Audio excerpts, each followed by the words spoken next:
ইমানদার ঘোষণা করি। একদিনের রেজবি বাবা কইছিল শেখ হাসিনা ইমানদার, কইছিল কিনা?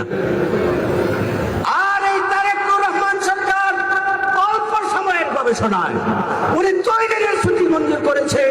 আজকের এই মাঠে কুমিল্লার মাঠে তারেক রহমানকে আমি পাক্কা ইমানদার ঘোষণা করি।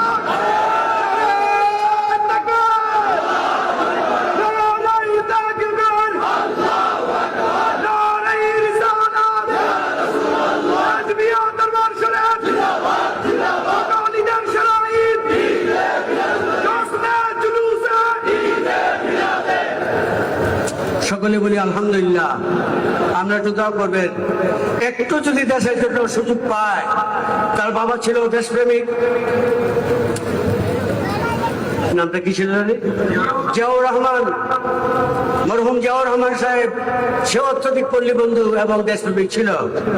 এবং এই তারেক রহমান সাহেব যদিও পুত্র, সে অত্যধিক জ্ঞানী মানুষ, অনেক গবেষণা করে তিক্ততার পরে আজকে এই বাংলাদেশে আসছে এবং প্রধানমন্ত্রী হয়েছে নির্বাচিত হয়ে। যদি একটু সময় পায় দেশের উন্নয়নের কাজ করবে, কিন্তু আমরা দেশের উন্নয়নের কাজে বাধাগ্রস্ত করতেছি। আমার মনে হয় আমরা বাধাগ্রস্ত করতেছি, কাজে এগুলি উচিত হবে না। এইগুলি কাজে আপনারা কেউ সংশ্লিষ্ট হবেন না, এটা আমার নির্দেশ।